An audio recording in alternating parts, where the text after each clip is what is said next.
نہ مارے جاتے، کاش عباس نہ مارے جاتے، کاش عباس نہ مارے جاتے،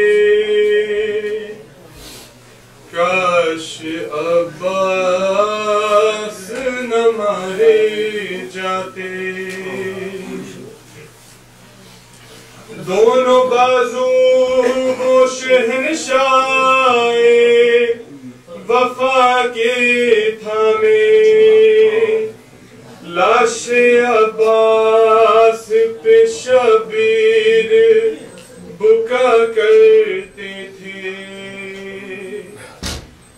بھائی تم بعد ہمارے جاتے،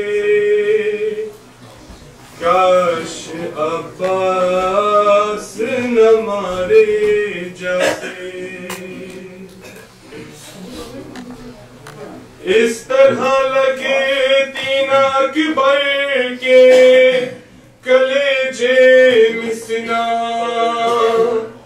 اس طرح ہوتی نہ سادات کے خیموں میں فغاں، یوں نہ زینب کے سہارے جاتے، کاش عباس نہ مارے جاتے،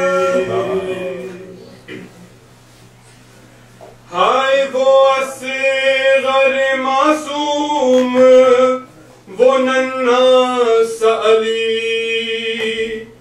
ہائے وہ اکبر زیجا وہ ہم شکل نبی، ہائے وہ اصغر معصوم وہ ننھا سا علی، ہائے وہ اکبر زیجا وہ ہم شکل نبی، قتل ہونے نہ وہ پیارے جاتے، کاش عباس نہ مارے جاتے، گردن شاہ پہ یوں رن میں نہ خنجر چلتا، یوں نہ خورشید امامت سر مقتل ملتا، یوں نہ سر نیزوں پہ اٹھائے جاتے، کاش عباس نہ مارے جاتے، ہوتے عباس دلاور تو نہ خیمے جلتے، شام غربت نہ سکینہ کو تماچے لگتے، گوشوارے نہ اتارے جاتے، کاش عباس نہ مارے جاتے، ہوتے عباس تو چنتی نہ ردا زینب کی، پاؤں میں عابد مزتر کے نہ بیڑی ڈلتی، تازیانے بھی نہ مارے جاتے، تازیانے بھی نہ مارے جاتے، کاش عباس نہ مارے جاتے، کبھی چہرہ کبھی بازو کبھی سینہ پیٹا، قید خانے سے وطن آئی تو زینب نے کہا دن نہ یوں غم میں گزارے جاتے کاش عباس نہ مارے جاتے آج بھی آتی ہے یہ قبر سکینہ سی صدا اے چچا لاتی نہ زندان میں یوں ہم کو قضا ساتھ اگر ہم بھی تمہارے جاتے کاش عباس نہ مارے جاتے ہو کے پابند رسم سید سجاد چلے نہر کو دیکھ کے روتے ہوئے یہ کہنے لگے سب وطن ساتھ ہمارے جاتے کاش عباس نہ مارے جاتے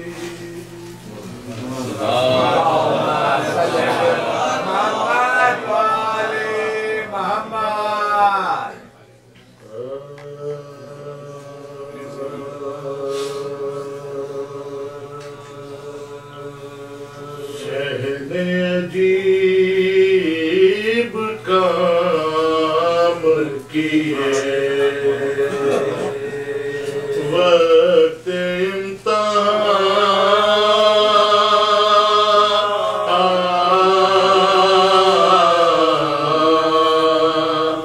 کھائے اذان تیر مت میں برچیاں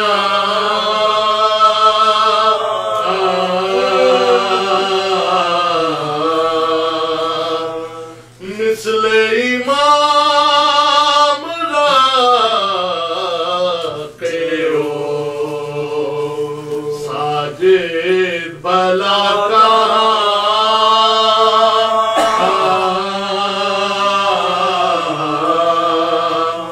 چلا رہے تھے اہل زمین اور اہل آسمان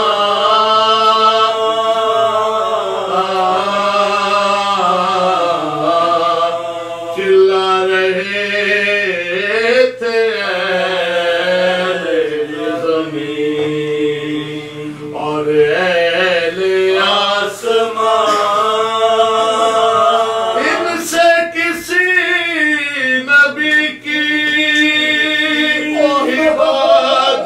بڑی نہیں دنیا میں یوں نماز کسی میں بڑی نہیں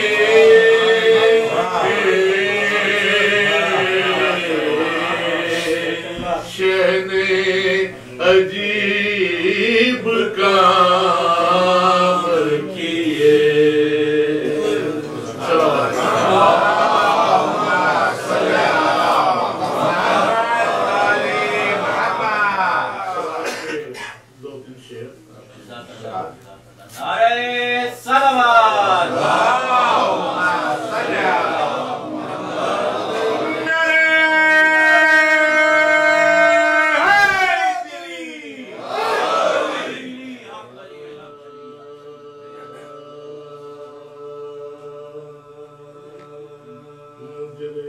شور تھا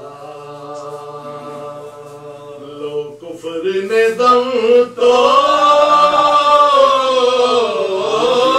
دیا مجرئی شور تھا لو کفر نے دم توڑ دیے جب ید اللہ نے کعبے میں صنم توڑ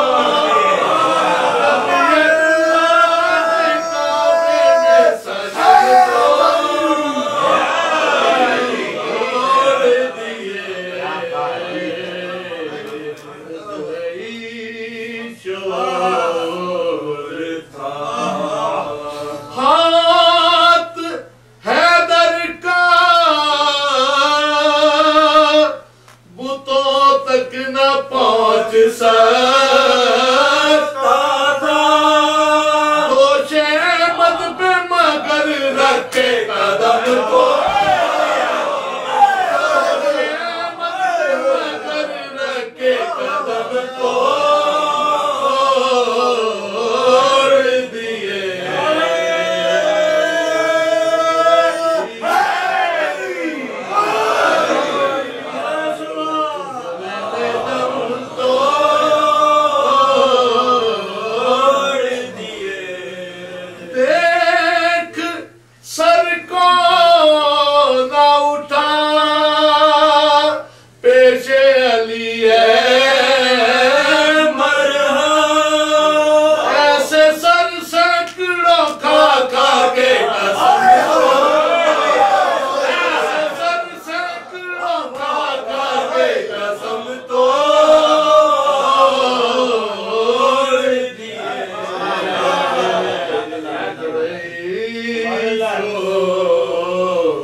اشکوں کی لگا کر جھڑیاں موتی برسا کے گھٹاؤں کے بھرم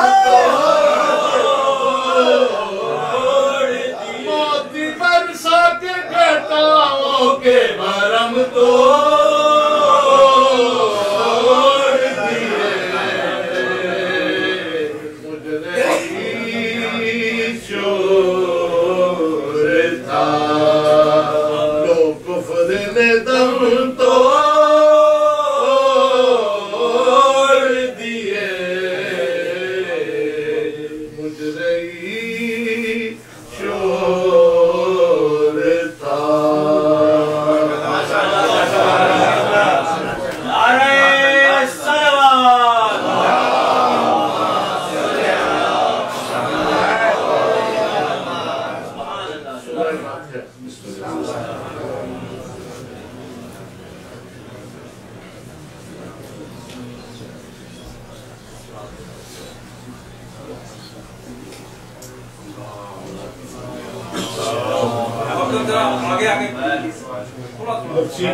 میرے سرور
آتے ہیں، یہ خبر اس کو نہ تھی پہ سر آتے ہیں، یہ خبر اس کو نہ تھی پہ سر آتے ہیں، کہہ رہی تھی کہ چراغ حرمین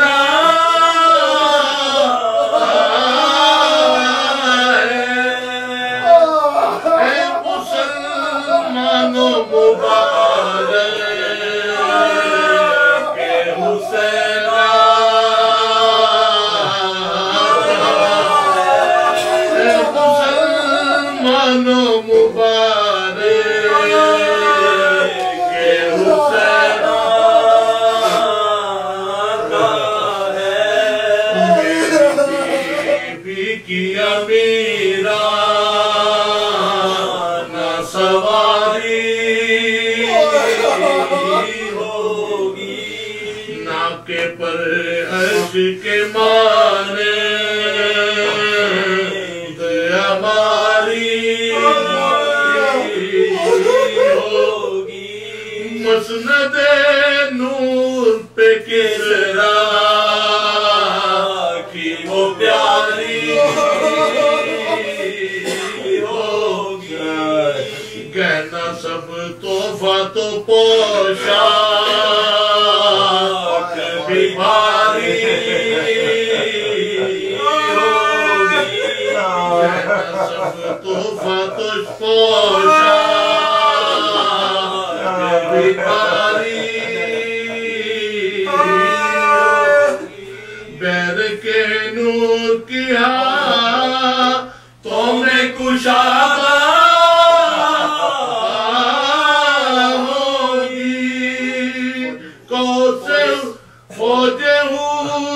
کی سواری میں پیادہ بی بی گودی میں سکینہ کو بچھائے، کاندھے سے اسند نادا کو لگائے،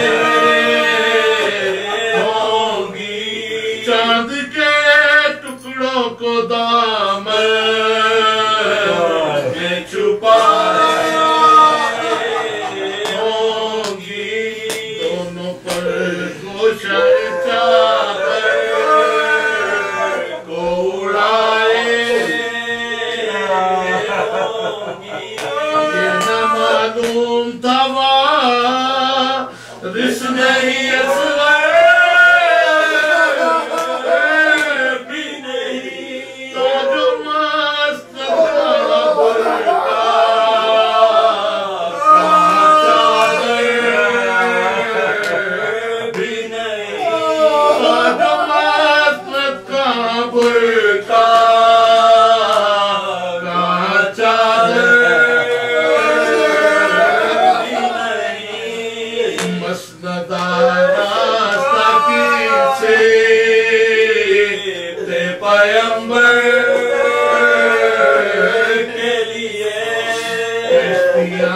تحفے کی ضروریت حیدر کے لیے، لا کے گلدستے برابر رکھے اکبر کے لیے، جھولا دالان میں ڈالا رکھے اصغر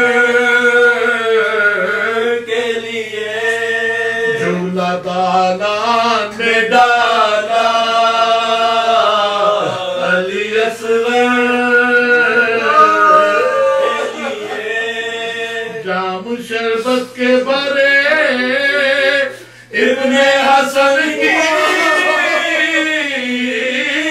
خاطر، گہنا پھولوں کا مغارہ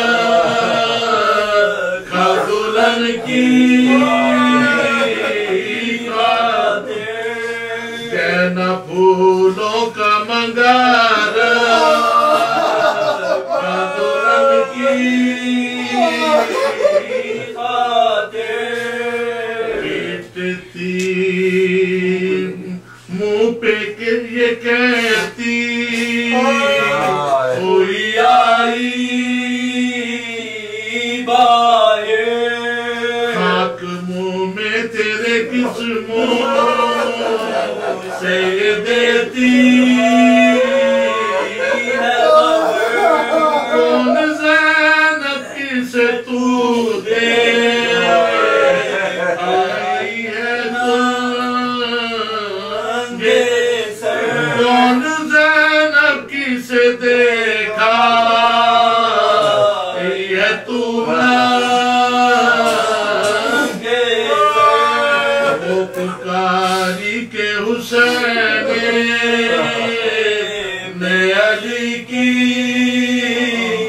خاطر وہ پکاری کے حسین نے علی کی خاطر فقط میں ہی نہیں دیکھ کے سب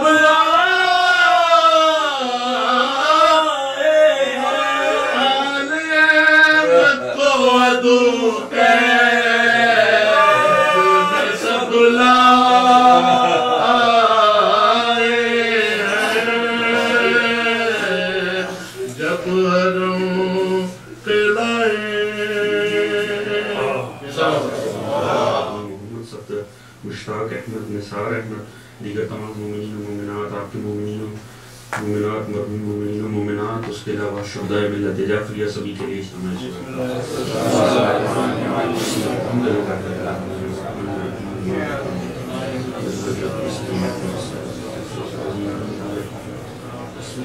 بسم اللہ الرحمن الرحیم بسم اللہ الرحمن الرحیم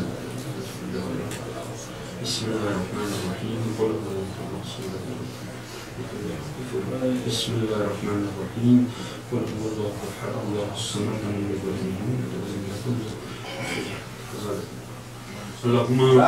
اللهم صل على محمد وآل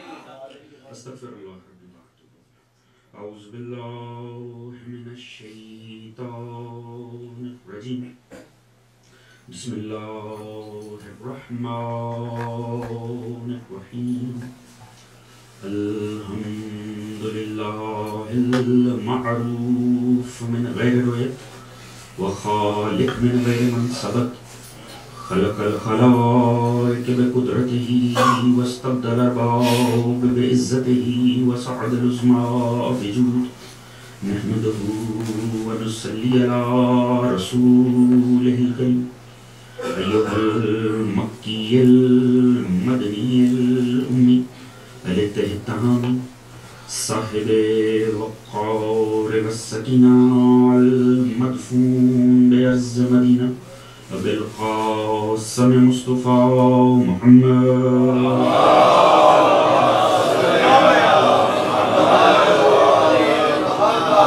وعلى آله الطيبين الطاهرين المظلومين المعصومين الذين أذهب الله عنهم الرجس وطهرهم تطهيرا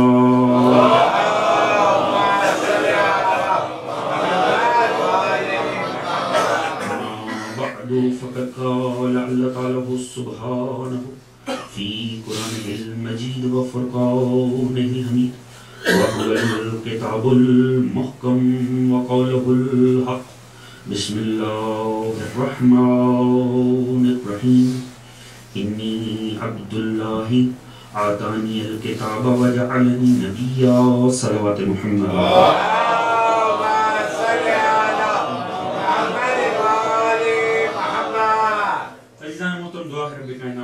تمام مومنین و مومنات کے اس مجلس عزا میں آنا، اس فرش عزا کا بچھایا جانا رب کریم اپنی بارگاہ عالی میں منظور فرمائے. سب کے ذکر آل محمد رب کریم جو بھی مومنین و مومنات کی اہل خانہ کی نیک دلی شرعی حاجات ہیں رب کریم وہ بھر لے. تمام مومنین کے خصوصاً اہل خانہ کے رزق، عزت، دولت، علم، فہم، شعور، صحت میں برکت عطا فرمائے. ہم سمیت خصوصاً ہمارے وہ مومنین بھائی مومنات جو پاکستان، افغانستان، یمن، بحرین، شام، عراق، اردن، کویت، سعودیہ میں انتہائی مشکل حالات میں جی رہے ہیں، دعا کیجئے رب کریم ان کے جان و مال کو محفوظ فرمائے، ان کے عزت و ناموس کو محفوظ فرمائے. دشمنان آل محمد اگر قابل ہدایت و اصلاح ہیں رب کریم انہیں ہدایت عطا فرمائے، اگر قابل ہدایت نہیں ہونے نیست و نابود. امام زمان علیہ السلام کا ظہور جلد فرمائے. ہم سب کو آپ کی سپاہ میں شامل فرمائے، ہم سب کو آپ کے منتظرین میں شمار فرمائے. مومنین کو آپس میں اتفاق، اتحاد، پیار، محبت، خلوص اور اخوت کی دولت عطا فرمائے. ہم سب کو سیرت آل محمد پڑھنے، اسے سمجھنے اور اس پہ عمل کرنے کی توفیق عطا فرمائے. ہم سب کا خاتمہ بالخیر فرمائے اور آخرت میں مرحومین سمیت ہم سب کو جوار ائمہ اہل بیت میں جگہ دے. شفاعت محمد و آل محمد صلی اللہ علیہ وسلم.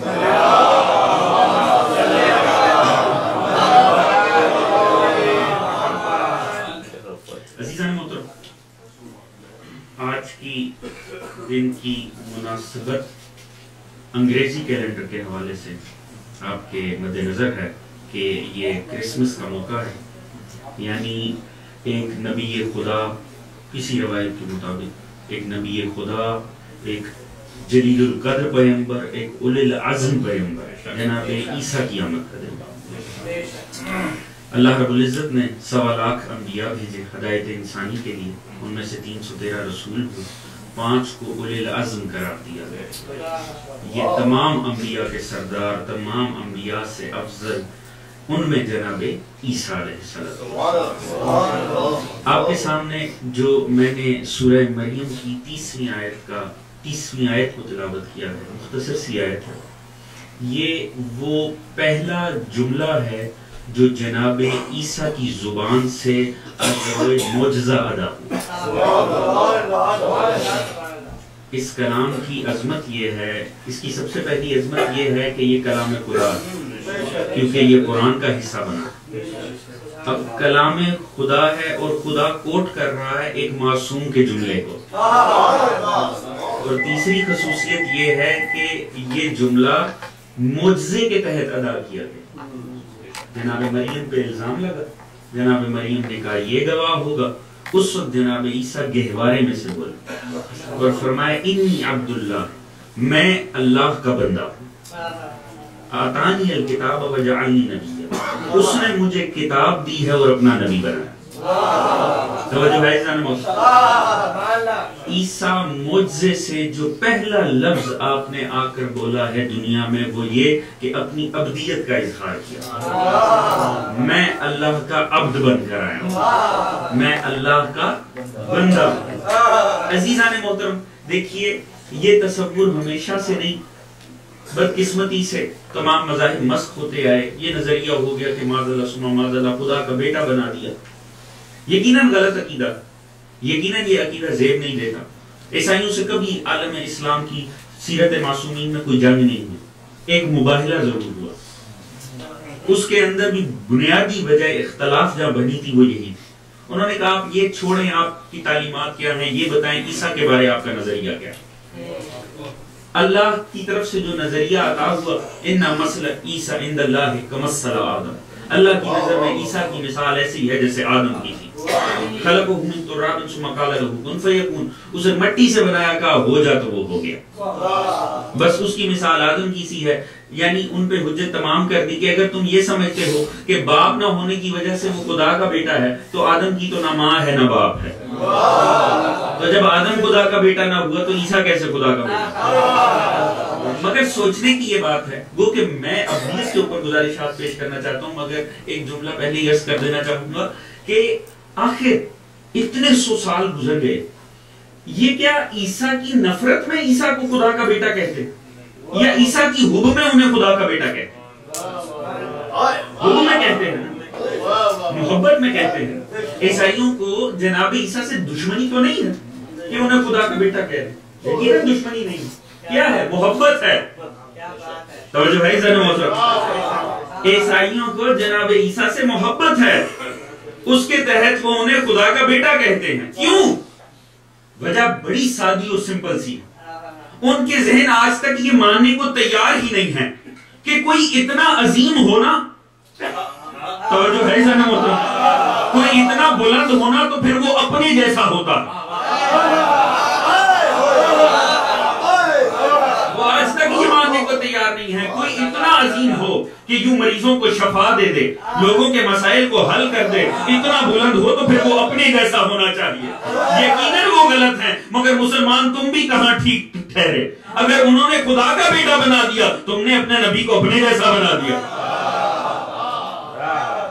وہ جو ہے پہلا جملہ بولتے میں اللہ کا عبد ہوں. عزیزان محترم، عبدیت وہ کمال ہے، بندگی خدا کی یہ وہ عظمت ہے کہ اللہ رب العزت نے کوئی آسمانی افتخار کسی کو عطا ہی نہیں کیا مگر یہ کہ اس کا حرف آغاز بندگی کو ٹھہرا. عبد کہتے کسے ہیں؟ عبد کا مطلب کیا ہے؟ عبد ہونے کا مطلب کیا ہے؟ ازر و فقہ عالم اسلام میں عبد کہتے ہیں اس انسان بے بس کو جس کا اپنا کچھ بھی نہ ہو. عبد ایک ایسا انسان جس کا اپنا ذاتی کچھ بھی نہ ہو، جو بھی اس کا ہو، اس کا جان، اس کی مال، اس کی عزت، اس کی خودی، اس کی ناموس، وہ اس کی نہیں اس کے مالک کی ہو. اور جب مالک ڈیمانڈ کرے وہ سب کچھ اٹھا کے اپنے مالک کو پیش کر دے، اسے عبد کہتے ہیں.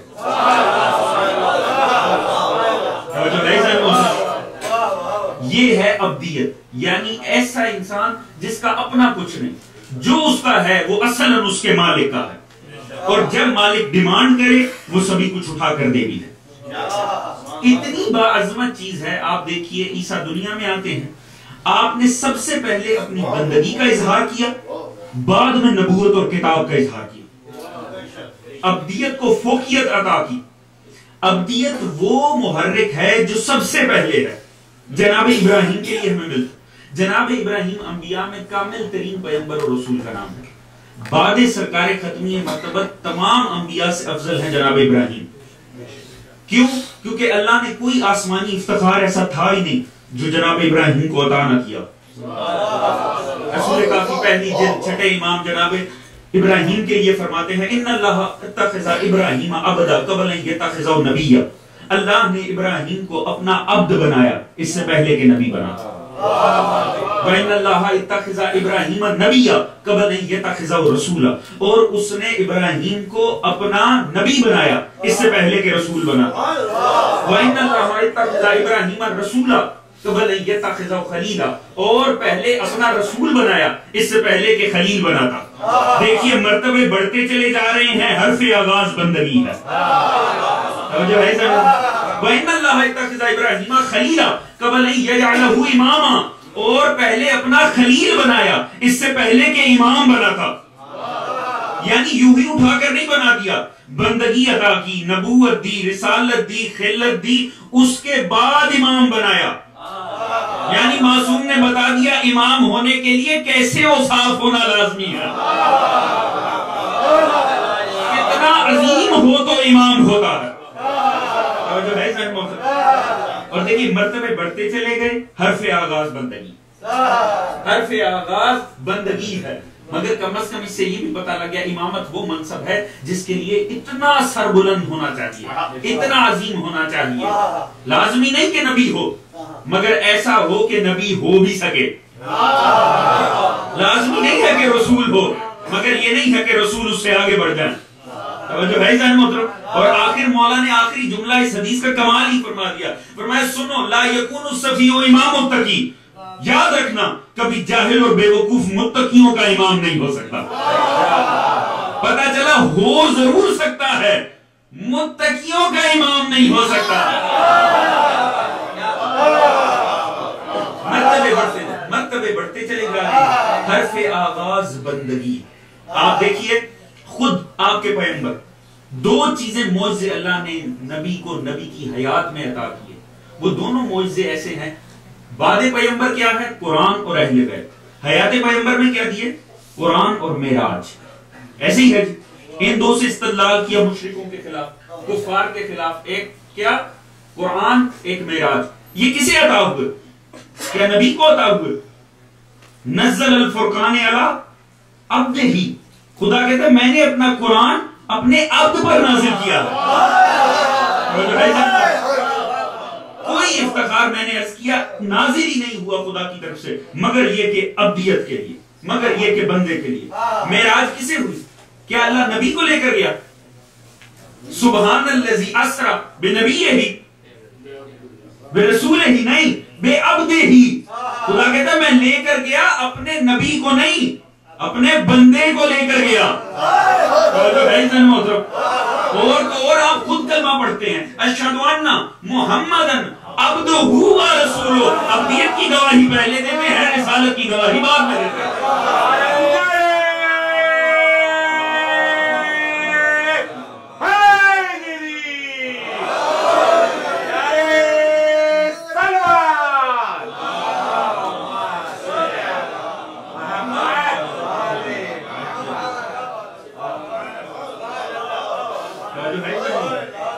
یعنی بندگی وہ چیز ہے جسے اللہ رب العزت نے اپنے افتخار دینے کا باعث بنایا ہے. عبدیت کو, بندگی کو. خدا کی قسم وہ کیا بندگی ہوگی جو وہ ہستیاں کرتی ہیں. شمائل ترمذی کی ایک روایت ہے کہ صحابہ نے فرمایا یا رسول اللہ آپ ساری رات عبادت پہ کھڑے رہتے ہیں, پاؤں میں ورم آ گئے, بس کیجیے. اور رسول آگے سے فرما رہے ہیں کیا میں اپنے رب کا عبد شکور نہ بنوں؟ توجہ کیے عزیزان محترم. فرمایا کہ کیا میں اپنے رب کا عبد شکور نہ بنوں؟ یعنی ان کی بھی بندگی میں اضافہ ہے اللہ کی عبادت کے ذریعے. کیسے ممکن ہے ان کے ماننے والے ہو اور عبادت نہ ہو؟ توجہ ہے عزیزان محترم. نہ ہم انہیں سمجھ سکتے ہیں, نہ ان کے مراتب کو سمجھ سکتے ہیں, نہ ہی ان کی عبادت کی عظمت کو سمجھ سکتے ہیں, مگر کچھ ہے جو انہیں بھی خدا کی نظر میں آگے سے آگے لے کر جا رہا.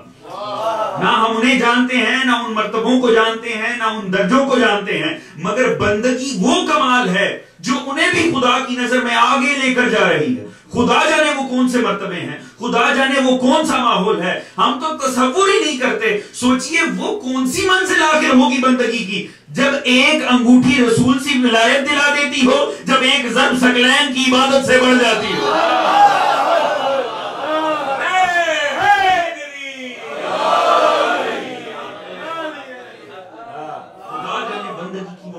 کیا ہو اور تو اور عزیزان محترم دیکھیے شیطان کو پہلے کہا نکل جائے یہاں سے, اس نے کہا ٹھیک ہے. روز اول کہا ٹھیک ہے میں جا رہا ہوں, مگر یاد رکھ تیری راہ میں بیٹھ جاؤں گا اور بھڑکاؤں گا میں تیرے عباد کو, انہیں بھٹکا دوں گا, ان کو ڈیریل کر دوں گا. کہا اچھا کرے گا, کرتا رہے. یاد رکھ انا عبادی لیس لک علیہم سلطان, تو میرے عباد پر کبھی سلطان نہیں بن پائے گا. توجہ ہے عزیزان محترم. ایک جملہ عرض کر دوں, خدا کا اطمینان دیکھیے. ابھی کوئی عباد آئے نہیں ہے دنیا میں, ابھی بندگی کے جوہر دکھائے نہیں گئے ہیں, ابھی وقت امتحان آئے نہیں ہیں, ابھی کسی عبد نے ثابت قدمی دکھائی نہیں ہے. اللہ کا اطمینان دیکھے. روز اول کہہ رہے جا جو کر سکتا ہے کر لے, میرے عباد میں تو کبھی سلطان نہیں بن سکے گا.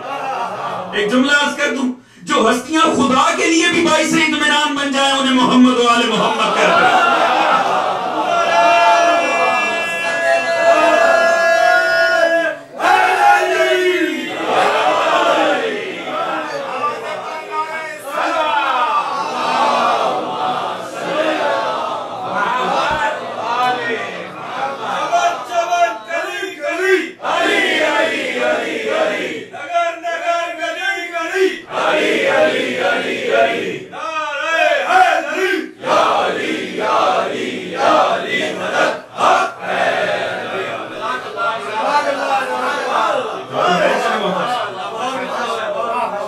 اطمینان دیکھیے, جا جو کر سکتا ہے کر لے, میرے عباد پر تو کبھی بھی سلطان نہیں بن سکتا. عزیز ایک جملہ عرض کروں, دیکھیے قرآن وہ چیز ہے جس کے آگے حدیث بھی نہیں ٹھہرتی, تاریخ تو کجا حدیث بھی نہیں ٹھہرتی.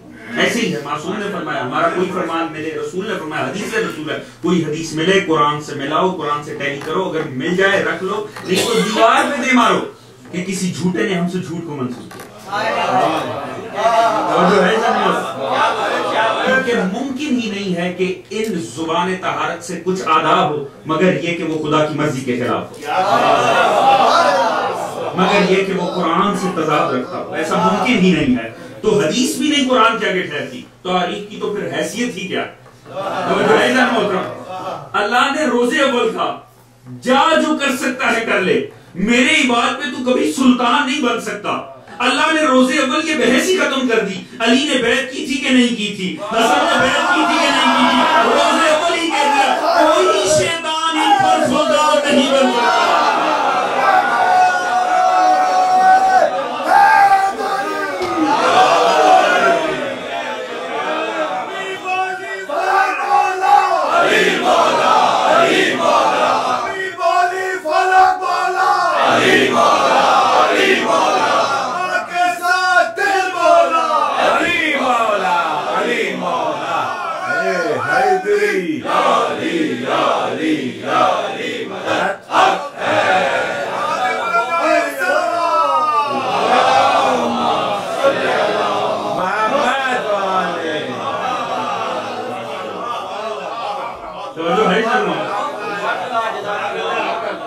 دیکھیے ابدیت کی عظمت کو سمجھنے کی ضرورت ہے۔ وجہ تاکہ دیکھیے عبادتوں کو کس نے واجب کیا؟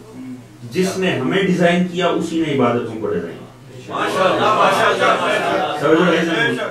خالق فطرت نے عبادتوں کو بنایا۔ دیکھیے یہ وہ چیز ہے، خدا ہے بے عیب، ایسے ہی ہے، خدا ہے منبع کمال، وہ ہے عیب سے دور، وہ اپنے ہر عبد کو اپنے جیسا بنانا چاہتا ہے۔ عبادتوں سے اس انسان کے عیب دور کرتا، خود سوتا نہیں ہے، اسے جگہ جگہ کے عبادتیں کرتا، توجہ ہے سن محترم، کیوں؟ اسے باکمال بنانا چاہتا ہے، ایسی سن محترم۔ دیکھیے ہم جو کہتے ہیں کوئی بھی، ہم پیدا ہی کس لیے؟ ہمارا وجہ تخلیق، علت غائی کیا بتائی گئی انسان کی؟ وما خلقت الجن والانس الا لیعبدون، خلق نہ کرتا جن اور انسانوں کو مگر یہ کہ عبادت کے لیے، بندگی کے لیے، عبادت کے لیے۔ عزیزان محترم دیکھیے عبادت ہے کیا چیز؟ یہ یوں سمجھ لیجئے انسان کی شخصیت سازی، کردار سازی کے لیے اللہ رب العزت نے، درود پڑھیے گا محمد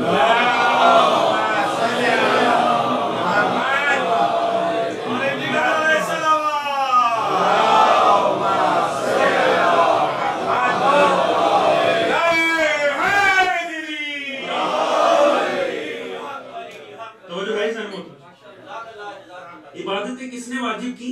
جس نے انسان کو بنایا۔ اگر یہ انسان کے لیے لازم نہ ہوتی وہ واجب نہ کرا دیتا۔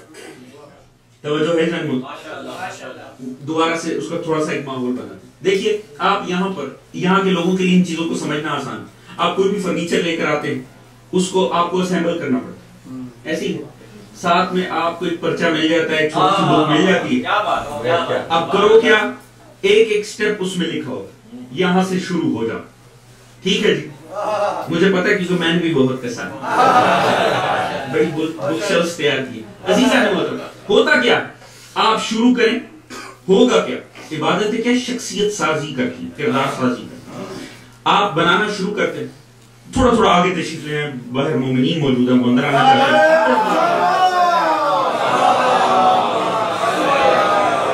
تھوڑا تھوڑا آگے تشریف لے، تھوڑا تھوڑا آگے تشریف لے،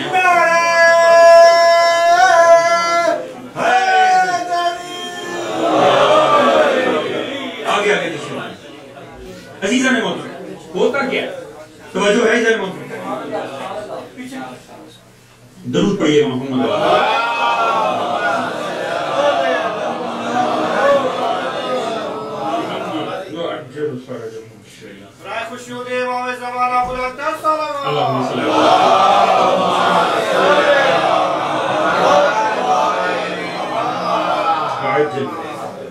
ہوتا کیا؟ آپ بنانا شروع کرتے ہیں، اسیمبل کرنا آپ اسیمبل کرنا شروع کرتے ہیں، کہیں شروع میں غلطی ہو جائے، کہیں کمی رہ جائے، ایک پیج ادھر کا ادھر لگ جائے اس وقت نہیں پتا لگے گا اس سٹیپ کے اندر. ایسے ہی ہے جیسے ہی آپ تیار کر کے اسے اپنی طرف سے کمپلیٹ کریں گے نا, وہ جو شروع میں چھوٹی سی غلطی ہوئی ہوگی نا, جب وہ مکمل ہو کے چیز سامنے آئے گی نا, وہ عیب نکھر کے سامنے آ جائے گا. تو جو ہے ایسا ہے کہ نہیں ہے, اس وقت نہیں پتا چلے گا, اس وقت تو آپ آگے گزر جائیں گے. کب؟ جب پوری شے تیار ہو کر سامنے آئے گی تو وہ عیب ہر کسی کو دکھنے لگے گا. عزیز, عبادتیں وہ چیز ہیں جو انسان کو اسیمبل کرتی ہیں, انسان کی کردار سازی کرتی ہیں, اس کے کردار کو بنانا شروع کرتی ہیں. اگر جب سے اس نے لازم قرار دی تب سے نہ وہ کام وہاں پر ہو, تو جب پوری شخصیت بن کے تیار ہوگی نا, وہ عیب پورے زمانے کو نظر آنے لگ پڑے گا.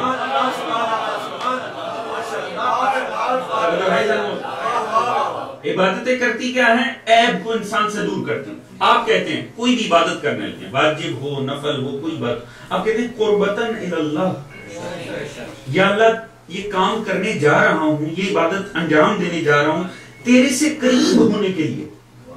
یہ خدا سے قریب ہونے کا مطلب کیا ہے؟ توجہ ہے سن مطلب دیکھیے, اب یہ بات جس تک پہنچے گی بڑا لطف آئے گا اگر آپ توجہ کریں گے. ابھی مسئلہ یہ ہے کہ ہم سمجھتے ہیں کہ جو کچھ ہمارے پاس ہے وہ ہمارا ہے, اصلاً ایسا ہے نہیں. توجہ ہے سن مطلب, یہ آنکھیں ہمارے جسم میں لگی ہیں ہمارے جسم میں, کیا یہ واقعی ہماری ہیں؟ ہمیں نہیں پتا انہیں کہاں استعمال کرنا چاہیے کہاں نہیں. کیا موقع پڑنے پر یہ ہماری مانتی ہیں؟ تو جو ہے جناب, اگر اٹھ جائیں اس کا مطلب ہے لگی اپنے جسم میں ہے, اپنی اطاعت میں نہیں ہے. تو جو ہے جناب, دیکھیے یہ چھوٹی سی زبان, یہ دو ماشا کی زبان, یہ ہمارے اس وقت اندر ہے, ہمارے منہ میں ہے, 32 سپاہی آس پاس ہے. کیا یہ ہماری واقعی قید میں ہے؟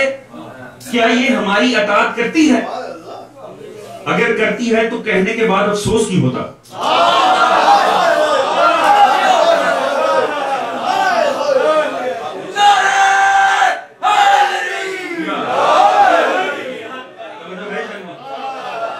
اگر یہ موقع پر ہمیں پھر بعد میں دکھ ہوتا ہے, اس کا مطلب ہے تو اپنے پاس مگر یہ اپنی اطاعت میں نہیں ہے. یہ ہاتھ اپنے ساتھ لگا, کیا یہ واقعی ہماری ہی اطاعت کر رہا؟ اگر نہیں کر رہا تو پھر یہ موقع پہ اٹھ کیوں جاتا؟ اور پھر ہمیں دکھ بھی ہوتا ہے, افسوس بھی ہوتا ہے. اس کا مطلب لگا اپنے ساتھ ہے مگر اپنی اطاعت میں نہیں ہے. عزیز یاد رکھیے, عبادتیں وہ شے ہیں جو ہمیں ہم پر ہی اختیار دیتی ہیں.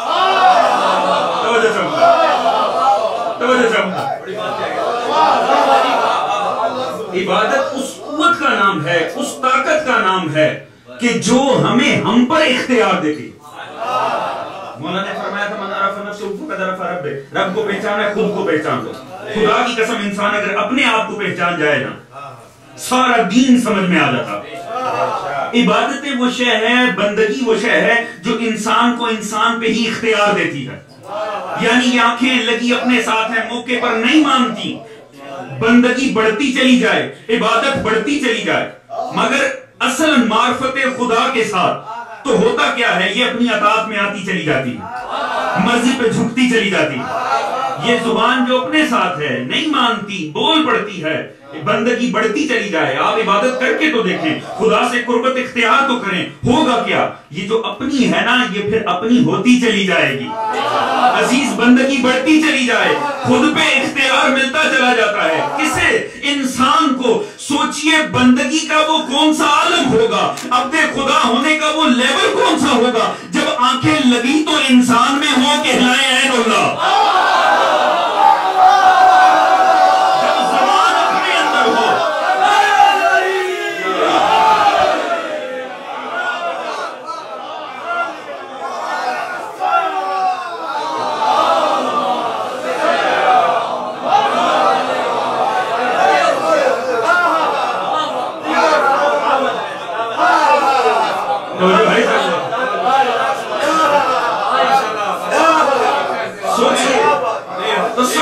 لیجئے بندگی کا وہ کون سا عالم ہوگا کہ جب زبان ہو اپنے ساتھ انسان کے ساتھ لگی ہوئی کہلائے لسان اللہ،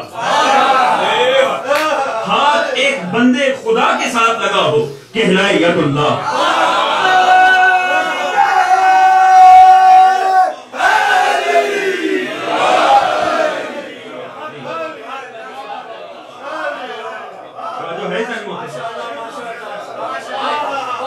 سوچئے بندگی کا کون سا عالم ہوگا، بندگی کا کون سا لیول ہوگا۔ خدا کی قسم پہچانیے، اسی لیے سیرت آل محمد کی اطاعت ہے، اسی لیے سیرت آل محمد کا اتباع ہونا چاہیے۔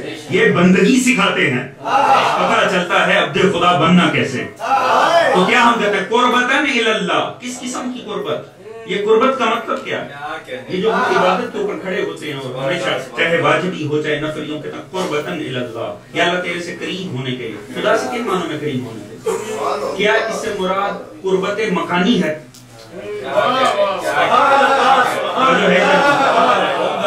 یہ آپ کے اور میرے درمیان ابھی فاصلہ ہے، آپ تھوڑے آگے ہوں گے تب بھی قربت، میں تھوڑا سا آگے ہو جاؤں پھر بھی قربت، ایسی ہے۔ کیا بندے اور اس کے خدا کے درمیان یہ جو عبادت کے وقت آگے قربتاً اللہ تیرے قریب ہونے کے لیے، تو اس سے مراد کوئی ایسی قربت ہے؟ نہیں، ایسی ہم تصور ہی نہیں کر سکتے۔ خدا لا مکان ہے، اقرب علیہ من حبل الورید، وہ شارگے سے زیادہ، شارگے جان سے زیادہ قریب ہے۔ تو کیا اس قسم کی؟ نہیں، ہم سوچ ہی نہیں سکتے ہیں، لا مکان، اس کے متعلق یہ تصور نہیں ہو سکتا۔ پھر کس قسم کی قربت؟ ہم کہتے ہیں وہ صاحب ان صاحب کے بڑے قریب ہیں، ایسے ہی ہے نا؟ اس سے مراد یہ نہیں ہوتا کہ ان کے بڑے قریب بیٹھے ہوئے ہیں، اس کا مطلب دل میں بہت قریب ہے۔ تو جو ہے ہم کہتے ہیں مولائے امیر رسول کے بڑے قریب تھے، اس کا مطلب فزیکلی زیادہ پاس بیٹھے ہوئے تھے، نہیں۔ اس سے مراد یہ ہے کہ آپس کا رابطہ، آپس کی محبت، ہم آہنگی وہ بہت زیادہ تھی۔ تو کیا ہم خدا کے لیے جو کہتے ہیں عبادت کے وقت یا اللہ یہ کام کرنے جا رہا ہوں قربتاً اللہ، اس سے مراد کوئی ایسی قربت ہے دلی طور پہ قریب ہونے کے لیے؟ ایسی ہی نہیں۔ معصوم نے فرمایا اور پھر سمجھ میں آئی کہ عبادت کرتی کیا، اس قربت سے مراد قربت کیا، یہ کس قسم کی قربت ہے؟ معصومین نے اس کی تشریح یہ کی، خدا ہے عین کمال، خدا ہے منبع کمال، مطلب یہ ہے کہ اس میں عیب نہیں ہے۔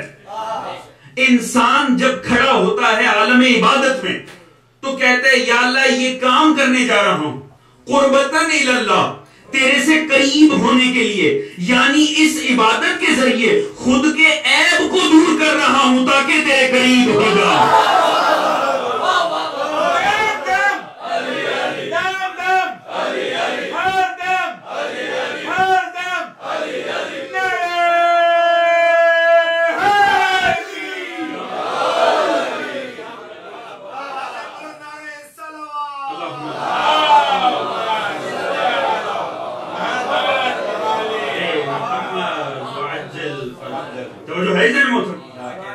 دیکھیے انسان کرتا کیا، انسان کو اللہ رب العزت نے بنایا ہی کمال پسند ہے، انسان کی فطرت میں ہے کمال پسند۔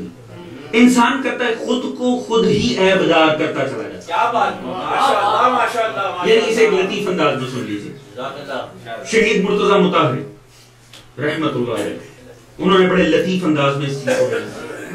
آپ نے فرمایا کہ دیکھو مسئلہ یہ ہے انسان کن دو چیزوں کا ہے بنا، جسم اور روح۔ فرماتے جسم اور روح میں مسلسل آپس میں ضد رہتی، آپس میں حالت جنگ میں رہتے۔ مطلب حالت جنگ میں کیا رہتے ہیں؟ جسم یہ چاہتا ہے کہ صرف مجھے رزق ملے، اور اگر جسم کو اس کا رزق ملتا رہے تو روح مرنا شروع ہو جاتی ہے۔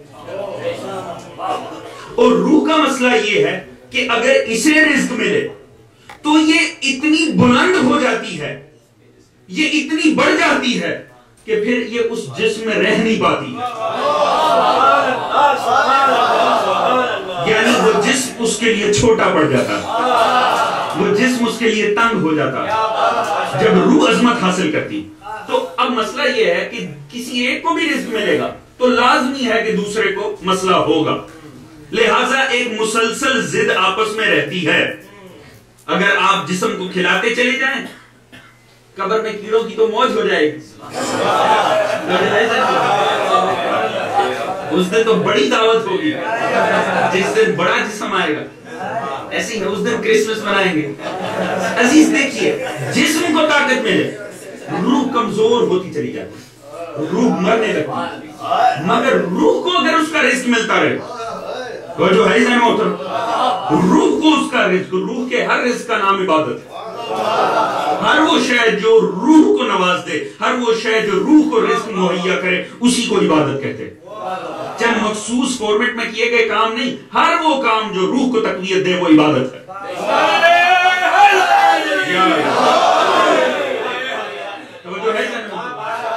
وہ اچھی نیت بھی ہوگی تو وہ ذہنی عبادت کا نام ہے, وہ عبادت ہے. تو کیا ہے کہ اب روح اگر بڑی ہو تو پھر جسم کو کمزور ہوتا, جسم کو موت آتی ہے, جسم کو زخم سہنے پڑتے ہیں. اگر روح بلند ہونا شروع, کیوں؟ پھر اس سے جسم میں رہا نہیں جاتا, پھر لازم ہے کہ جسم کو شکست ہو جائے, جسم کو دائمی شکست ہو جائے. اگر روح بلند ہونی شروع ہوگی, اگر جسم بلند ہونا شروع ہوگا, جسم کو اس کا رزق ملتا رہے گا, تو روح مرنی شروع ہو جائے گی. عزیزان محترم, میں آپ کو بتانا یہ چاہ رہا ہوں, کائنات ابدیت کا سب سے لطیف جملہ مولائے کائنات نے جو زندگی کے عین آخر میں بولا, اس کا مقصد کیا تھا؟ علی کی ساری زندگی ہے کامیابی, علی کی زندگی کا ایک ایک سٹیپ ہے کامیابی. روح اور جسم میں رہتی ہے ہمیشہ آپس میں ضد. جسم چاہتا ہے روح کو شکست ملے, روح چاہتی ہے جسم کو شکست ملے. میں بتانا ہی چاہ رہا ہوں مولا نے کیوں فرمایا تھا. ابدیت کا یہ اظہار اتنے لطیف انداز میں وقت موت کس لیے ہوا تھا؟ کیوں؟ جب جسم کو آئے موت, روح بلند ہوتی ہے, روح کو ملے رزق, جسم میں رہنے کے قابل نہیں ہوتی ہے. بس عزیز, جب روح اتنی بلند ہوئی کہ اس حد تک بڑھ گئی کہ جسم میں رہنے کے قابل نہ رہی, جیسے ہی جسم پہ زخم آیا اور یقین ہوا یہ مرنے لگا ہے, روح خوشی سے پکار اٹھی, فزتو برب الکعبہ, کعبہ کی رب کی قسم میں کامیاب ہے.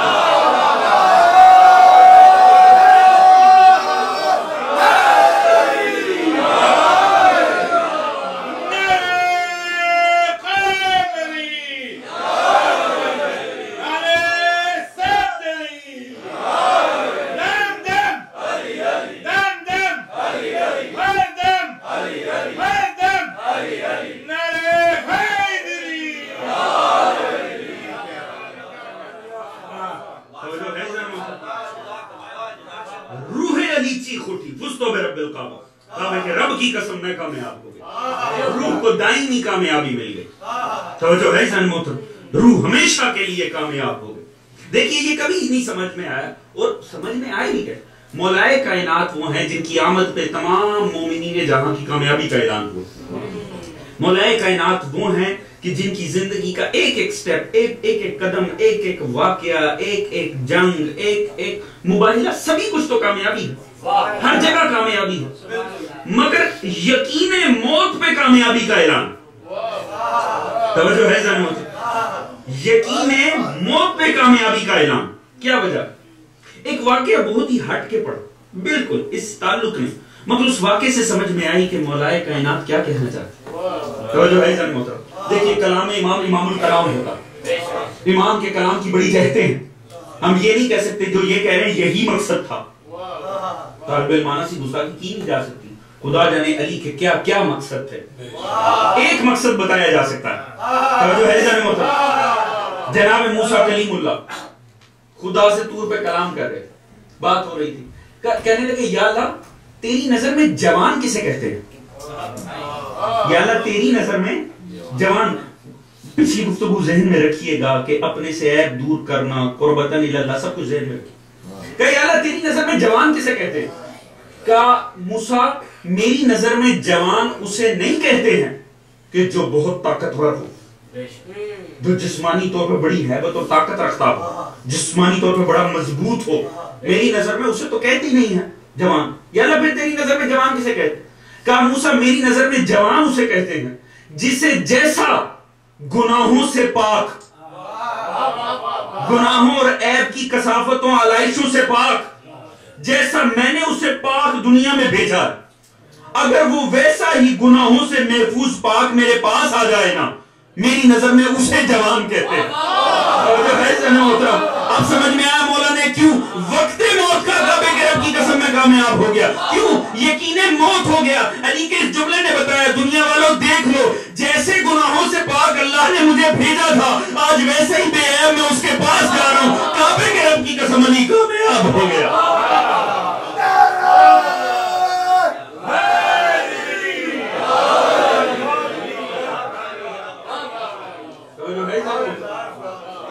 کعبے کے رب کی قسم علی کامیاب ہو گیا. اعلان کامیابی اس بنیاد کے اوپر کیا گیا کہ دیکھو جس طرح خدا نے پاک و پاکیزہ معصوم مجھے بھیجا تھا، آج علی ویسا اپنے رب کے پاس واپس جا گیا.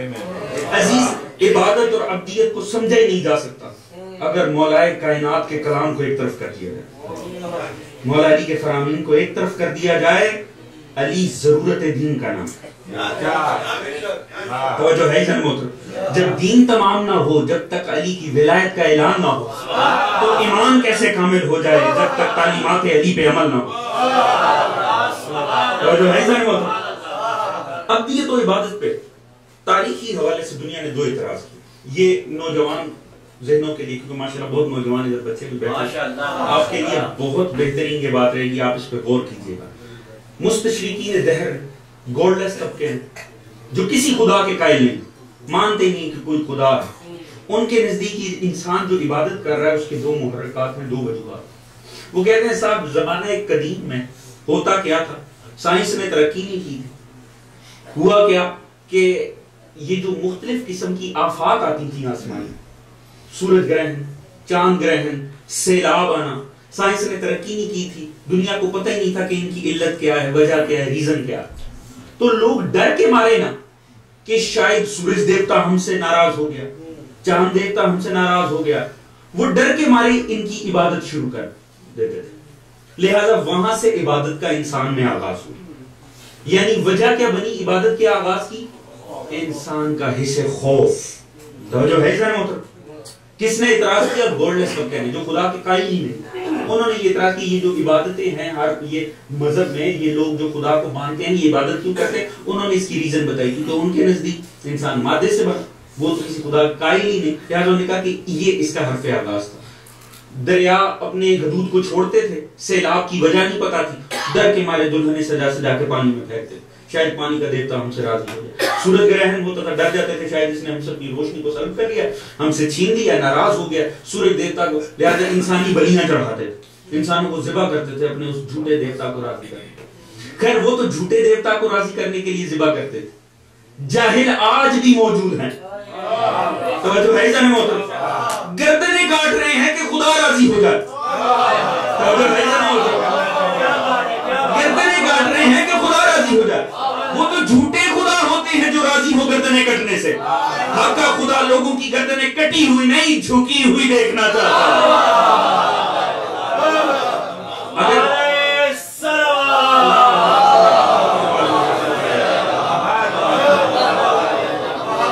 ان کا گردنیں کاٹنا اس بات کی دلیل ہے ان کا نہ انسانیت سے تعلق ہے نہ اسلام سے تعلق ہے. یہ زمانہ قدیم کے جاہل ہیں. لہذا کیا وجہ بنی عبادت کی؟ خوف، اسے خوف. ایک دوسرا نظریہ پیش کیا گیا. کہا صاحب ایک اور بھی وجہ. دوسری وجہ کیا بنی؟ انہوں نے کہا صاحب عبادت کا آغاز اس وجہ سے ہوا کہ جو پرانے ادوار کے حکمران ہوا کرتے تھے وہ اپنی منمانیاں حکمران ہمیشہ کرتے تھے. تو وہ یہ چاہتے تھے لوگ ہمارے انڈر رہیں، لوگ کبھی بھی سر اٹھائیں نہ، اپنے حقوق کے لیے آواز بلند نہ کریں. نوجوانوں پوری توجہ، بڑا لطف آئے گا یہ بات سمجھ میں آئے گی. انہوں نے کہا کہ اس وجہ سے کہ وہ چاہتے تھے لوگ دبے رہیں، لوگ پسے رہیں.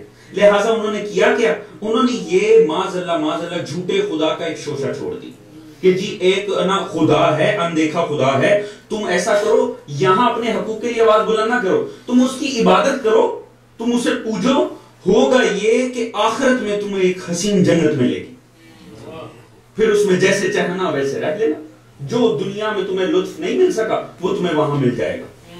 لہذا کس چیز سے استفادہ کیا گیا؟ انسان کے اندر موجود حصے لالچ سے. توجہ ہے ذرا محترم، یعنی دو چیزوں کو بندگی و عبادت کی ابتدا قرار دیا گیا. ایک حصے خوف ایک حصے لالچ. یہ کس نے اعتراض کیا؟ وہ جو خدا کے قائل ہی نہیں. مگر دیکھیے اب آ گیا خدا دنیا کے سامنے ظاہر ہو گیا, انبیاء کی تعلیمات آ گئی, اسلام آ گیا. ہم نے بھی کون سا نیا کام کیا؟ یہ بات سمجھنے کی. ہم نے کیا کیا؟ ہم نے اسی حصے خوف کے حوالے سے ایک جہنم کھڑی کر دی اور دوسری طرف ایک جنت کھڑی کر دی. عبادت کرو تاکہ جہنم سے بچ جاؤ, عبادت کرو تاکہ جنت میں چلے جاؤ. توجہ ہے جان محترم؟ بات تو ہوئی, ایک حصے خوف, ایک حصے لالچ. گھبرا تو نہیں ہے؟ توجہ ہے جان محترم؟ اپنی ایک ایک لفظ کا ذمہ دار ہوں, بے فکر ہو کے سنیے. توجہ ہے جان؟ ہم نے کیا کیا؟ ہم نے جو ان کے اعتراض تھے انہیں لیگل شکل دے دی. توجہ ہے جان محترم؟ حصے لالچ کے لیے جنت کھڑی کر دی اور حصے خوف کے حوالے سے جہنم کھڑی کر.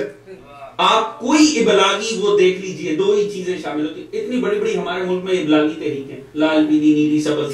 توجہ ہے جان محترم؟ آپ کسی کا وہ اٹھا کر پڑھ لیں, وہ چھوٹے چھوٹے کتابچے ملتے ہیں ان کا منشور, یہ کرو جنت میں جا سکو, یہ کرو جہنم سے بچ سکو.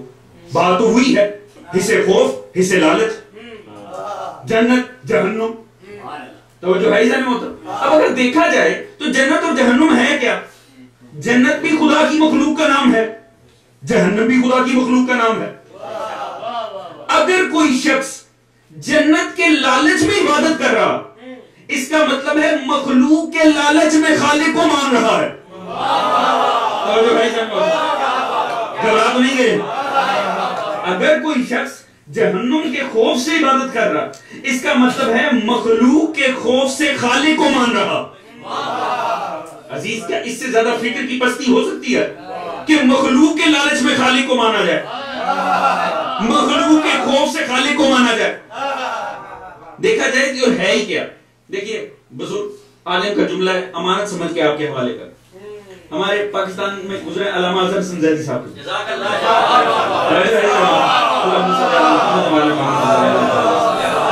کسی بزرگ سے ان کا یہ جملہ سنا, اور کیا خدا کی قسم خوبصورت بات کی. کسی نے ان سے پوچھا سرکار یہ جنت کیا ہے؟ فرمانے لگے جنت کچھ آل محمد کے سرونٹ کوارٹرز کا نام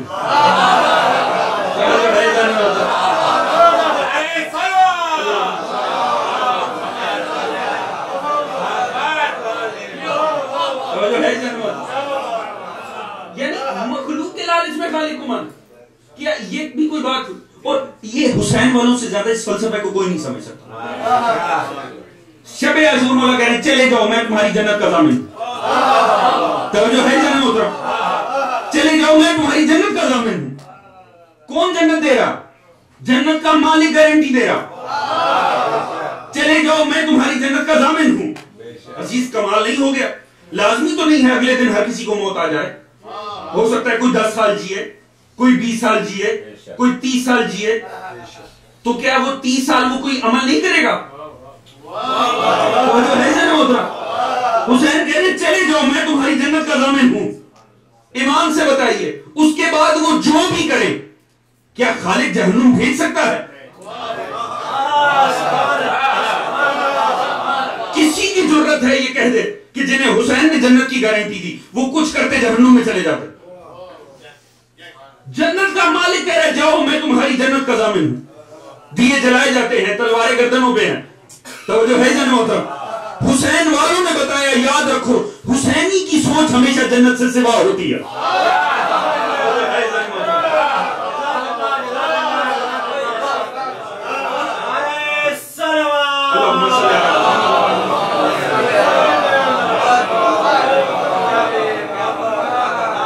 حسینی کی فکر جنت میں نہیں رک سکتی, حسینی کی فکر جنت سے سوا ہوتی ہے. عزیز جو جنت کے لالچ میں خالق کو مانے اس کا مطلب مخلوق کے لالچ میں خالق کو مان رہا. اگر کوئی جہنم کے خوف سے خدا کو مانے اس کا مطلب ہے مخلوق کے خوف سے خالق کو مان رہا ہے. جب عقیدے اتنے پست ہو جائیں, فکر اتنی گھٹیا ہو جائیں تو وہاں اٹھتے ہیں مولا امیر المومنین, بظاہر خدا کو مخاطب کرتے ہیں, اصل دنیا کو بتاتے ہیں فلسفہ عبادت کیا ہے. خدا کو مخاطب کر کے کہتے ہیں یا اللہ علی اس لیے تیری عبادت نہیں کرتا تیری جنت کا لالچ ہے, نہ اس لیے کہ جہنم کا خوف ہے, اس لیے تیری عبادت کرتا ہے تو لائق ہے عبادت.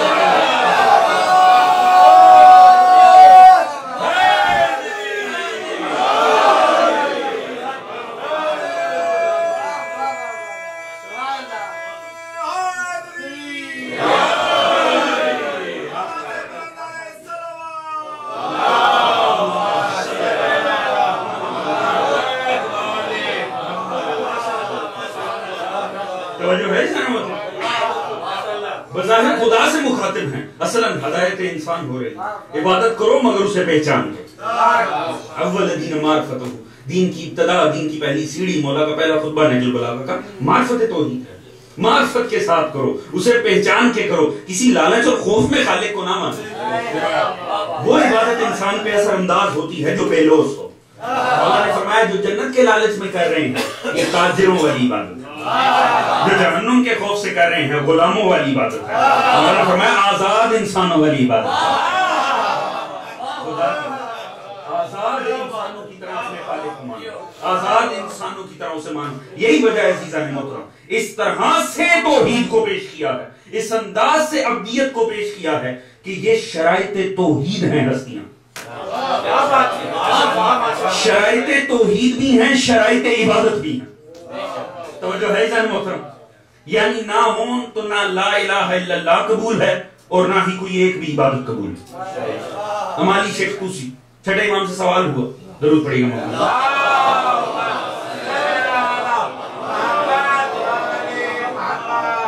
توحید کو مان لینے کے بعد سب سے بڑا عمل کون سا ہے؟ عبادتوں. فرمایا نماز، پھر روزہ، پھر فرمایا زکوٰۃ کا، پھر فرمایا حج.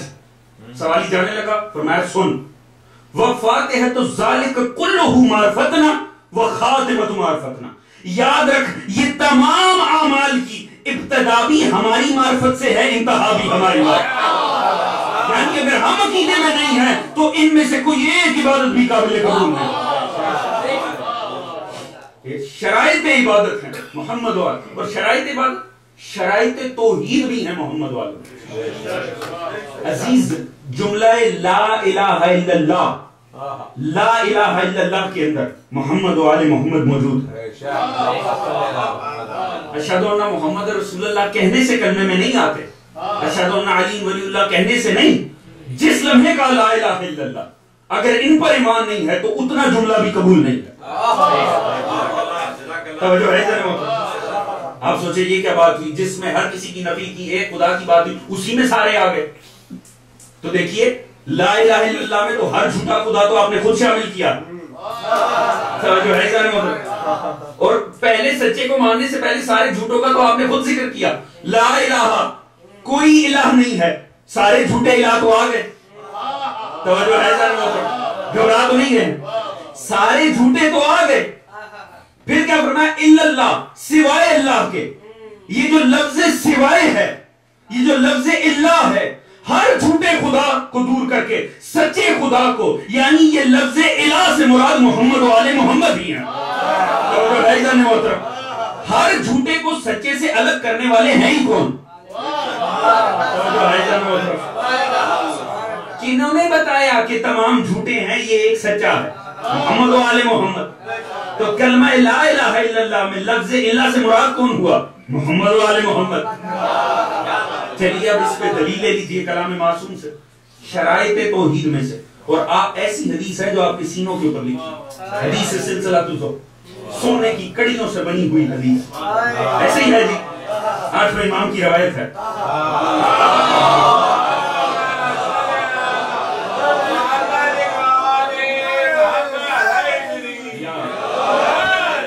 کیا فرمایا مولا؟ 70,000 محدث ہاتھ میں کاغذ قلم لے کر معصوم سے سوال کریں، مولا ایک حدیث سنا دیجیے، صرف ایک حدیث سنا دیجیے. عزیز میں کہتا ہوں یہ ہے انتقام مشیت الہی کا. اے وارث پیغمبر، اے رسول کے بیٹے، اے رسول کے وارث، ایک حدیث رسول سنا دے. 70,000 کاغذ قلم ہاتھوں میں لے کر محدث انتظار کر رہا. یہ ہے مشیت الہی کا انتقام. جس کے جد نے ایک کاغذ قلم مانگا تھا کسی نے نہیں دیا، مشیت نے ایسا انتقام لیا. 70,000 کہہ رہے ہیں اسی کی ایک حدیث سنا دیجیے.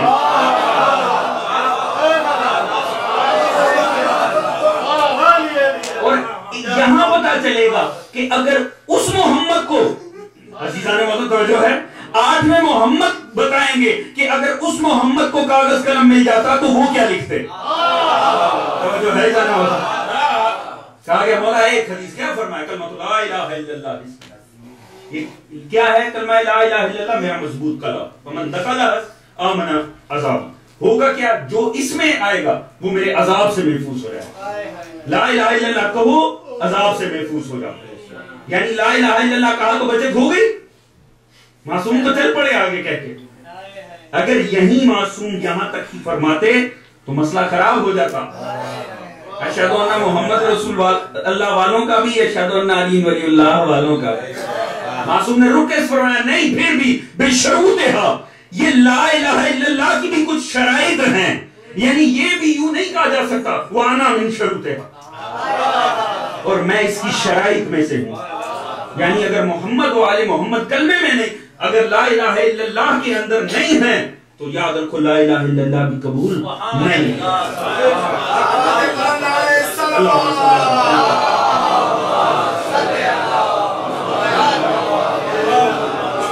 آخری بات عزیزان محترم توجہ چاہوں گا. دیکھیے یہ کلام معجزنما جس میں جناب عیسیٰ نے اپنے عبد ہونے کی گواہی دی. میں اللہ کا عبد ہوں, اس نے مجھے نبی بنایا, کتاب کیوں فرمایا؟ بس چونکہ وہ واقعہ اسی اس سے تعلق رکھتا ہے, لہٰذا آج کے دن کی مناسبت سے ایک جمعہ کا ایک بات کرنی پڑی. کیوں؟ ماں کے اوپر الزام لگ رہا تو جو ہے جناب ماں کو گواہی دینی تھی, کہا یہ گواہی دے گا. کیا عیسیٰ نے ماں کی گواہی دی؟ بڑا لطف آئے گا.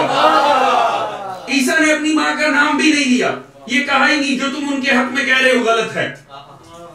کہا تھا یہ میرا گواہ, بی بی نے کہا یہ میرا گواہ. گواہ نے صرف اپنا بتایا, دیکھو میں کون ہوں. توجہ ہے جانے ہوتا, توجہ گھبرا تو نہیں گئے.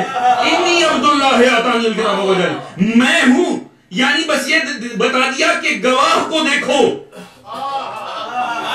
جناب مریم کی تو بات ہی نہیں کی. اعتراض کرنے والے کون تھے؟ اعتراض کرنے والوں کو یہودی کہتے ہیں. توجہ ہے جانے ہوتا, یہودیوں کو اعتراض تھا. توجہ ہے جانے ہوتا, اور قرآن نے جملہ ان کا لکھا, انہوں نے کہا یہ گواہی دے گا, یہ گواہی دے گا. عیسائی آج تک عظیم مانتے ہیں, یہودی موقع پہ کہہ رہے یہ گواہی دے گا. پتہ لگا جو نبی کو اپنے جیسا سمجھے نا, توجہ ہے جانے ہوتا, گھبرا تو نہیں گئے. مریم کہہ رہی یہ گواہی دے گا. وہ اپنے بچوں پہ قیاس کر رہے ہیں, جو معصوم کا قیاس اپنوں پہ کرے نا انہیں یہودی کہتے ہیں.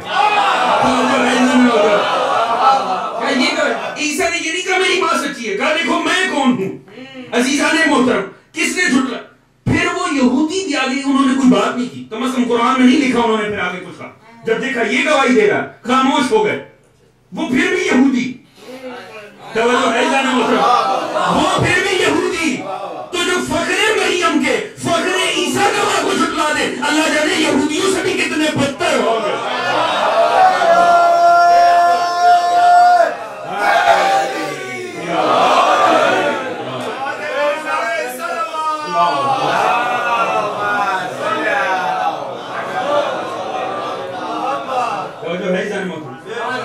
ابدیت میں انسان کی بلندی ہے, ابدیت میں انسان کا افتخار ہے. عزیزان محترم اگر جناب سیدہ کے گواہ نہ جھٹلائے جاتے کربلا کی نوبت نہ آتی.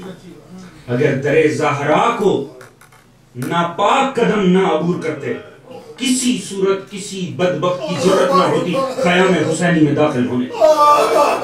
اگر در زہرا کو نہ جلایا جاتا, کسی بدبخت کی ضرورت نہ ہوتی خیام حسینی کو جلانے. کسی جو لکڑیاں آئیں در سیدہ کو جلانے کے لیے, انہیں لکڑیوں کے بنے ہوئے نیزے آل محمد کے بچوں کے سینوں میں پیوست کیے. یہ تاریخ کے پرانے سبق صرف دہرائے گئے کربلا میں, پڑھائے کہیں مدینے میں گئے. نامار تماچے سکینہ کو ستم کر, احساس سے محرومی ہی بڑی سخت سزا. ایام شہادت سکینہ, ہمارا سلام ان گالوں پر جو کربلا سے شام تک رنگ بدلتے ہوئے گئے. عزیزان محترم دربار شام جناب تمام آل محمد کی بیٹیاں ایک رسی کے اندر پیرو کے کھڑی کی گئی. ایک رسی میں پیرو کے آل محمد کو کھڑا کیا. یزید بدبخت ایک فاتح کی حیثیت سے نگاہ کر رہا. جیسے ہی جناب سکینہ کے وجود پہ نگاہ پڑی, اس بدبخت نے جناب سکینہ کو مخاطب کیا. جناب سکینہ کو مخاطب کیا. اب دیکھتا ہے کہ جناب سکینہ بولتی نہیں ہے, صرف آنکھوں سے آنسو جاری, صرف آنکھوں سے آنسو جاری. بار بار مخاطب کیا, سکینہ جواب نہیں دیتی. اس بدبخت کو غصہ آ گیا. اس نے تازیانہ بردار کو اشارہ کیا. جیسے ہی تازیانہ بردار قریب ہونے لگا نا, ایک مرتبہ سید سجاد طرف کے کہنے لگے, ظالم میری بہن بولتی ضرور ہے مگر رسی اتنی سخت ہے کہ میری بہن کے الفاظ سنائی نہیں دیتے. مجھے اجازت دے کہ میں اسے رسی کو ہلکا کروں. عزیزان محترم اجازت ملی. اب پھر سکینہ کو مخاطب کرتا, مگر جناب سکینہ جھاڑے مار کے ہوتی. ایک مرتبہ کہنے لگا میں نے کوئی ظلم تو نہیں آپ پر کر رہا, میں تو صرف بات ہی کر رہا ہوں. مگر جناب سکینہ کی آنکھوں سے آنسو. جناب سکینہ نے روتے ہوئے جملہ کہا. اب سوچئے گا شرم و حیا و غیرت کا کون سا عالم ہے, آل محمد کی بیٹیوں کا شرم و حیا کا کیا عالم ہے. ایک مرتبہ سکینہ رو کر کہنے لگی, ظالم کیا اس سے بڑا کوئی ظلم ہو سکتا ہے کہ حسین کی بیٹی کو ایک شرابی مخاطب بنا لے. سوچئے جب سکینہ کی شرم و حیا کا عالم یہ تھا, اللہ جانے علی و مطول کی بیٹی کس طرح سے شرابیوں کو مخاطب ہو کر خطبے دیتی ہے. ایک مرتبہ کہا, اچھا جب سے بابا مرا, جب سے تمہارے بابا کو مارا گیا, کون سے مصائب دیکھیں. جناب سکینہ نے روتے ہوئے فرمایا, اب تک کا جو سب سے چھوٹا مجھ پہ مصیبت گزری, جو سب سے چھوٹی مصیبت میرے بابا کی شہادت سے لے کر اب تک مجھ پہ گزری ہے نا, وہ چھوٹی ترین مصیبت یہ ہے جب سے میرا بابا شہید ہوا ہے مجھے کسی نے سونے نہیں دیا. جب سے میرا بابا شہید ہوا مجھے کسی نے سونے نہیں دیا. پھر بی بی نے احوال بیان کرنے شروع. بی بی نے کہا جب ہمیں انہوں نے اونٹوں پر بٹھایا, ان اونٹوں کو چلایا نہیں گیا, ان اونٹوں کو دوڑایا گیا. بی بی فرماتی ہے تو بی بی نے وہ اپنا مسائل پڑھا کہ دربار شام کا رنگ بھی بدل گیا. بی بی نے فرمایا جس اونٹ پر مجھے بٹھایا گیا نا وہ اتنا نحیف اور کمزور اونٹ تھا, چند قدم چلتا تھا چل کے گر جاتا تھا. جب وہ گرتا تھا تو میں منہ کے بل زمین پر آ کر گرتی تھی. جب میں سوار ہونے سے گھبرا گئی تو میں نے اونٹ کے ساتھ ساتھ بھاگنا شروع کر دیا. میں بھوکی تھی, میں پیاسی تھی, جسم میں جان نہیں تھی, چند قدم چل کے گر جاتی تھی. بی بی نے اشارہ کیا, بی بی نے کہا تو یہ رجز ابن قیس جب میں گر جاتی تھی نا تو یہ ظالم مجھے تازیہ نے مار مار کے اٹھاتا. ایک مصیبت کا منظر. بی بی فرماتی ہے ایسے عالم کے ایک وہ وقت آیا جب ایک مرتبہ سکینہ گری نا تو اب ان بدبختوں نے اٹھا کر سکینہ کو سوار نہیں کروایا, اونٹ کی پشت سے جناب سکینہ کو رسیوں سے باندھ دیا. اور رسیوں سے باندھنے کے بعد اب جو اونٹ کو بھگایا گیا, اگلی منزل آتی ہے, اونٹوں کو روک کر بٹھایا جاتا ہے. تو باپ کے سینے پر سونے والی سکینہ کو اس عالم میں اونٹ کی پشت سے جدا کیا گیا کہ اونٹ کی پشت خون سکینہ سے رنگین ہو رہے تھے. سکینہ بے ہوش ہو چکی. ماتم یا حسین